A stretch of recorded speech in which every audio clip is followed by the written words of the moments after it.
This movie is insane. I talked to the people at the Dream Come True Foundation, and they want to make your last wish they want to make your dream come true. In 1998, Naked Gun director David Zucker teamed up with South Park creators Matt Stone and Trey Parker and made Basketball, a slapstick sports movie parody about a made-up game. Matt and Trey play the leads, whilst Zucker writes and directs. Look, I appreciate what you're saying, but you asked me to go against every reason we created this game. Now, when I first found out about this movie, I thought, fuck yeah, that sounds like a great collaboration. I love Airplane and Top Secret, they're two of my favourite comedies of all time. I love South Park. This sounds like a great idea. Also, I was interested to see the South Park dudes star in a live-action movie. Basketball? There were numerous aspects that made this film an interesting prospect, numerous talented people involved. But it doesn't really matter how interested I was in the concept of this movie. What matters is the age-old question, is this film good? Got milk? That is the big boy question. Is this film worth a watch? Well, I'll be answering that question in the form of this review. If we review the film chronologically, as a comedy, it does have quite a rocky start, quite a rocky, rough opening. I was not really into it in the beginning, and I thought I may have made a mistake, but it did eventually win me over. One of the reasons as to why it has quite an awkward opening is the setup is odd. Even for a parody movie, it's weird. Not all necessarily weird in a funny way, just weird in a, confusing, befuddling way. You miss, you're getting out. Ready? Break! Oh, what? We can explain it more slowly if you need us to. You're not big sports guys? It's a sports movie parody, but the whole movie centres around a made-up sport that is more or less nonsensical. You think, okay, it's a silly, ridiculous sport, but is this one joke enough to sustain an entire film? Because already I'm not really finding the joke that funny. It's like when you watch a South Park episode and you just don't vibe with the central comedy, the central joke of the episode. I do commend South Park for committing to the jokes, not just having them as one-off gags like Family Guy, but still, if you're not into it, the episodes can be really grating sometimes. So the start of Basketball, and if you're wondering, the made-up game is kind of this weird mix between basketball and baseball, it's obvious. In the beginning you're going, okay, the whole film's going to be about this, stupid sport. Well, if I know anything about this country, America will go nuts for basketball.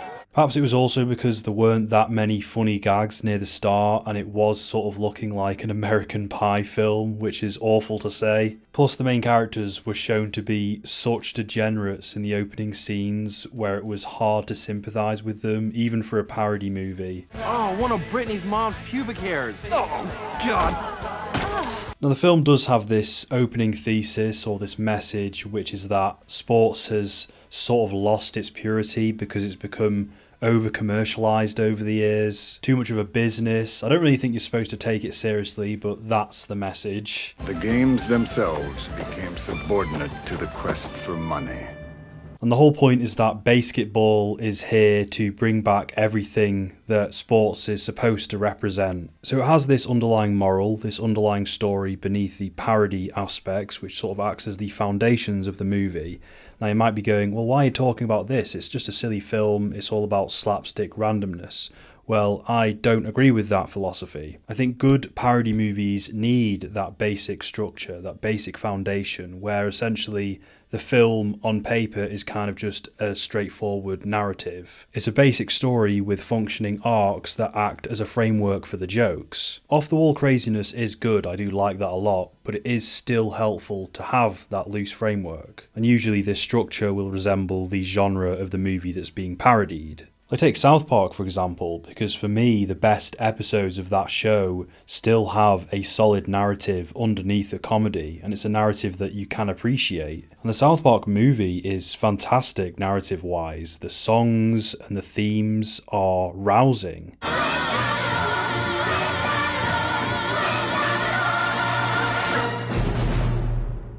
I don't care how asinine South Park can get, there's sincerity there, at least in the best of episodes. So yeah, it's good to have that underlying structure intact, no matter what kind of movie you are. It's easier to follow an absurdist movie if there is this basic, simple story, because otherwise you might as well just be watching a series of sketches rather than a full feature-length film.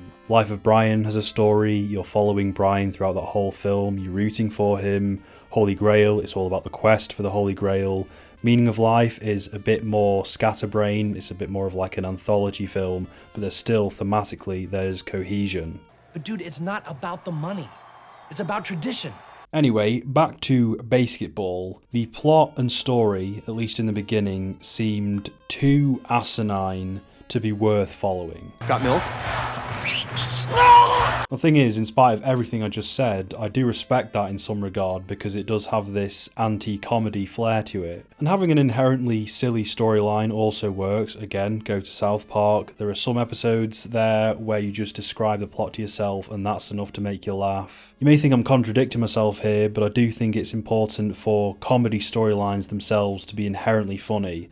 I don't think it's good when it's just like a basic plot line just to be a vehicle for, like, I don't know, Adam Sandler or Kevin James, where it's just generic Die Hard, but it was just fat mall cop. But still, just some form of basic structure underneath everything as like the pillars of the movie. Just that's needed, I think. Some people can actually pull off the complete scatterbrain bullshit thing. Those kind of films aren't for everyone, but there are versions of that that are actually good. But there is a fine line between unfunny, lazy randomness and like avant-garde, countercultural, structural editing.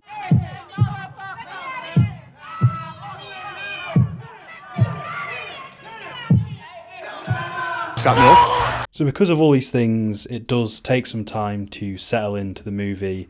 And also, you have to wait for the film to find its own identity. You aren't sure as a viewer what the point of this film is because the plot is so dumb. There is this sense of, what's the point? Where is this going? Regardless of all this, however, around the 20-minute mark, the film had won me over and I started enjoying myself. It was either down to me getting used to the style of the film or the film carving out its own specific tone, but whatever it was, I was laughing, big boy.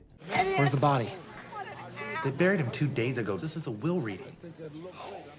Well, in that case, these are for you, Jenna. The stupid made-up sport that they play, you realise pretty much boils down to trying to psych out the opposing team members when they're taking a shot. Dude, that's the defense. You gotta psych them out. Yeah, we gotta say totally fucked up shit to make sure the other guy misses. So all of the game scenes consist of Matt, Trey, and their sidekick Squeak saying or doing all of this perverse shit to try and put the other players off. Some gags are funnier than others. Some have that South Park charm where they take the raunchiness to such extremes where you can't help but laugh. Fat liposuctioned out of Marlon Brando's ass. Oh no. What am I doing here?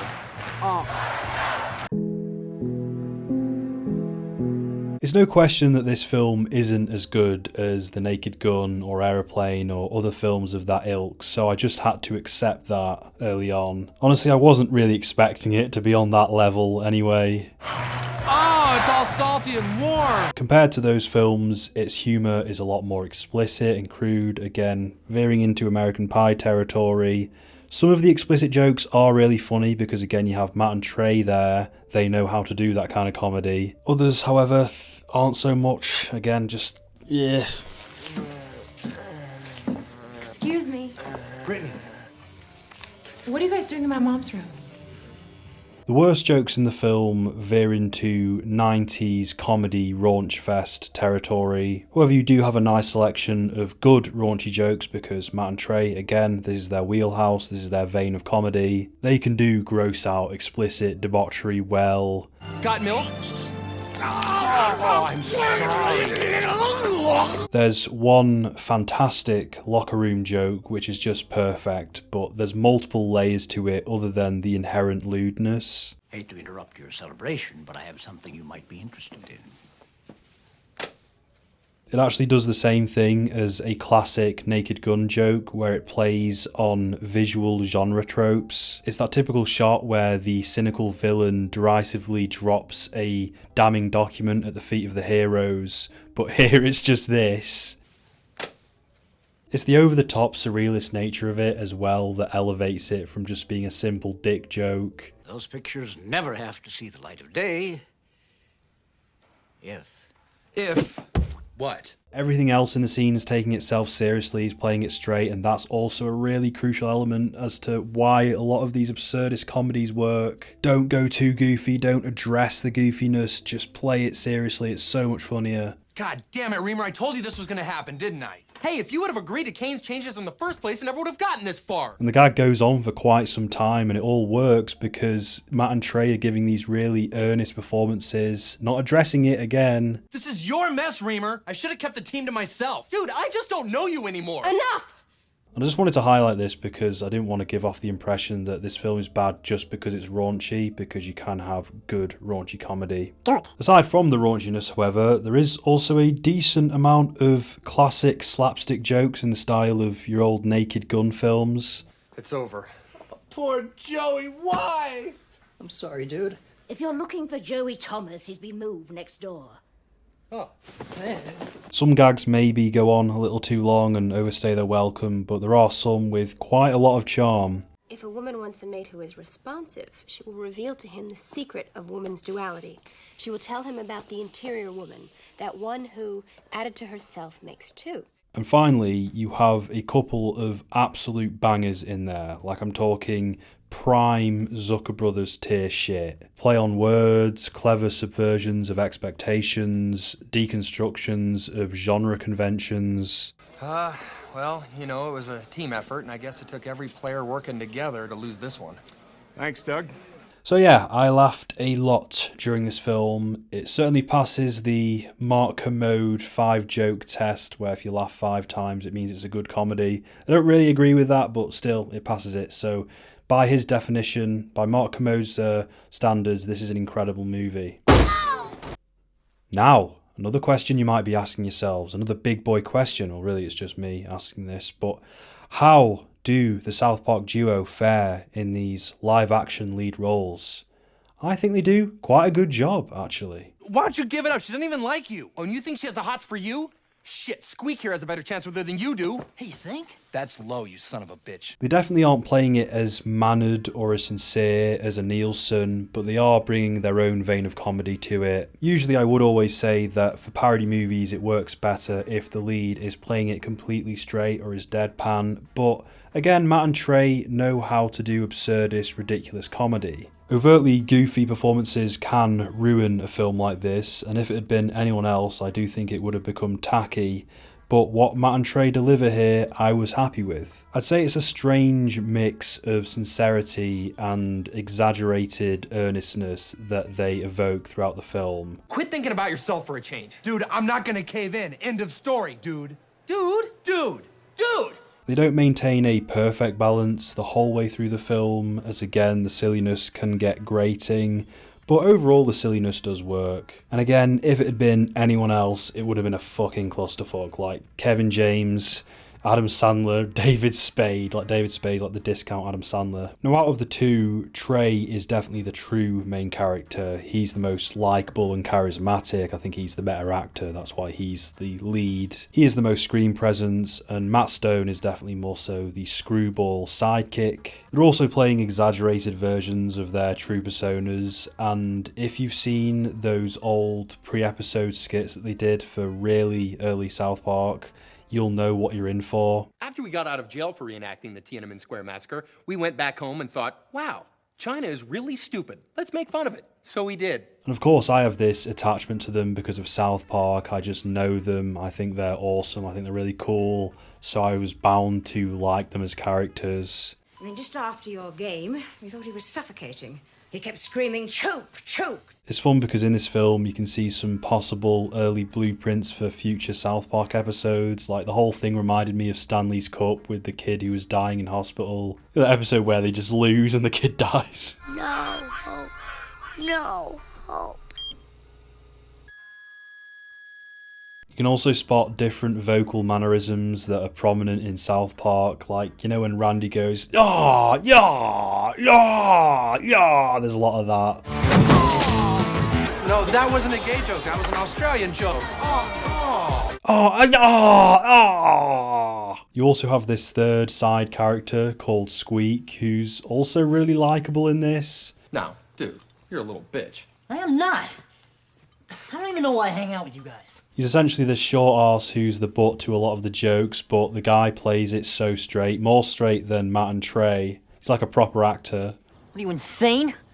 This is my job, you assholes. Like, within the universe of this film, Squeak is locked in. He's taking all of this seriously. And for all of this, like, multiple characters do this. It's a really likeable set of main characters. Now, obviously, given the type of film it is, it's no surprise to learn that a lot of the comedy was highly improvisational. In fact, Matt Stone claims that only 10% of the original script made it in the film. So even though Matt and Trey aren't credited as writers, there's still plenty of their DNA scattered throughout all of this film because they probably just improvised all of these weird bits. Like all of those psych out scenes, that's just that rings of improvisational stuff. The script is a script, and then once you get onto the set, it becomes problem solving. Either let's make this funnier, or if it's not playing funny, you know, what can we do to make this funny? And wow, it was great to have Matt and Trey there because they're always thinking up ideas. They're always thinking. And for all of this, you get this strange hybrid between David Zucker and Matt and Trey, the result of which isn't exactly tonally sound or completely streamlined. But boy am I glad that it exists because it's a very fun experiment just to see. I don't even care, it didn't have to be perfect because it's almost funnier that it isn't. It's almost like a wonky film. There's plenty of really funny jokes in here. It's funnier than various other celebrated comedies. But dude, this is Brittany Kaiser's house and I really, really want to fuck her. Dr. Kaiser. But I will say, just to be transparent, if you go in with those expectations of, oh, it's going to be a David Zucker classic, it's going to be another one of these Naked Guns, it's not on that caliber, it's not on that level. You go in thinking, oh, it's another Aeroplane, and you see this joke, it is a little off-putting at first. It's also worth mentioning that David Zucker wasn't the sole director of films like Aeroplane or Top Secret. He also had Jerry Zucker and Jim Abrahams working with him as well. So technically you could say it's not operating on full Zucker Brothers capacity here or whatever. And I'm too sexy for my car. The film stars a couple of classic Hollywood actors, like Ernest Borgnine's in this. I know him from The Wild Bunch and The Dirty Dozen. He's not in it for long, like he dies at the start, spoilers, but it's just funny that he's here. The main villain is played by Robert Vaughn from The Magnificent Seven, and he is fantastic in this. Again, getting a serious actor to do slapstick is always 10 times funnier. He's doing a more Nielsen-inspired performance. They seem to nail the balance between sincerity and silliness, and even the new Naked Gun film got that right with casting Liam Neeson as the lead role, and even the other guy as the villain. He was great because he's a serious actor. Funny bit of trivia, this was Robert Vaughn's 100th film. Like on the set they celebrated this and he's really happy about it. He like very earnestly, seriously says he like loved working on this. It was like a wonderful film. Thank you all very much. It's been well, one of the best experiences, if not the best I've ever had on a film, and thank you all for it. I really appreciate it. A lot of the cast seem to have really enjoyed themselves when making this, so that's nice. It doesn't make sense until it's all put together. And then you see it, you can't help but laugh. It's the craziest sequences I've ever been in, but believe me, it's funny. Again, going back to that idea of parody films having an underlying heart or an underlying adoration or respect for the genre they're parodying, the score of this film is really good. It's like a serious cinematic movie score. It's not just like a generic comedy stock fucking sound effect score. In a vacuum, that music is sincere, cheesy, motivational sports movie stuff, and I really respect that. This is just something I noticed, even like in South Park, they just have really good genre music that isn't like a joke, like behind all of the silliness. Or they might have like really cool needle drops. They just know, like they understand what makes a movie, like the structure of a film. They understand that before they start making like jokes about it.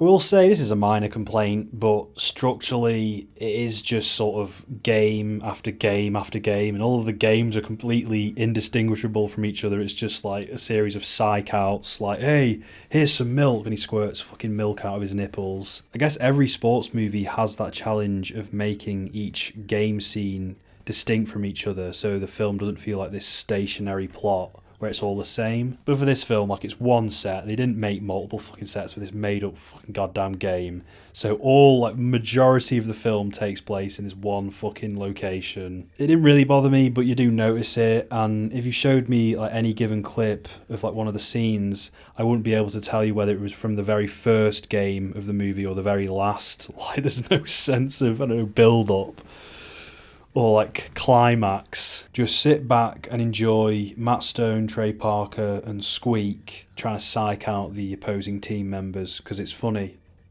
It's stupid and it's funny. Hey, Grunsky, you losing weight?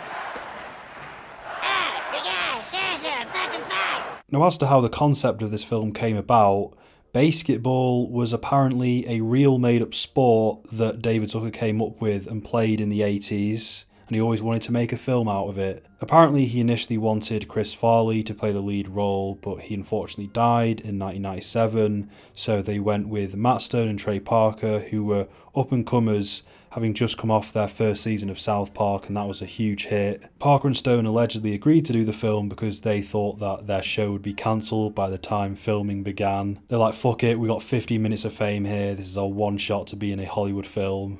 Oh, now you're such a big shot, you're gonna act in a Hollywood movie? Fucking sellout. Now shooting, number 7. All right, we have this crazy idea. You know, what if you and Matt are the stars of it? Or it's like, really? We're not really actors, you know?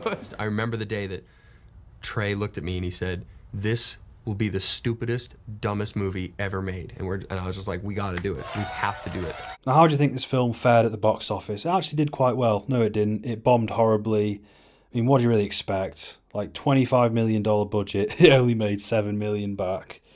Oof. But it's one of those films, isn't it? Like, most people, you know, if you showed it them, they'd be like, this is fucking shit. Most people don't like it. It isn't a hit with general audiences, but there's like a uniqueness to it. It's special. It's a comedy film that's a little crooked. It misses the mark with most people, gets a poor critical reception, and bombs. It's like, it's destiny. It's the way things are. But ultimately, when it comes to me, my opinion, which is the more valuable than any of yours, I had a really positive experience watching this. I do not regret my time with it, and I would recommend it to you. I was grinning by the end of it. At the end, I was kind of happy, like I was like celebrating their victory at the end, like as characters. I laughed a considerable amount of times. I laughed more than I fucking did watching Barbie, Death of a Unicorn, Deadpool and Wolverine. Like, it's a better film than all of that, all of those fucking films. Dude, that's easy for you to say because you got the team. We got jack shit. Even Squeak is pissed off. Oh, hell, I never really minded. Shut up, bitch! It's not perfect. It's one of those wonky, retarded movies, but I kind of love it for that. Thanks to the patrons. Thank you, DF. Thank you, Matt Delaney. Thank you, Mason Lydon. And remember to fucking subscribe.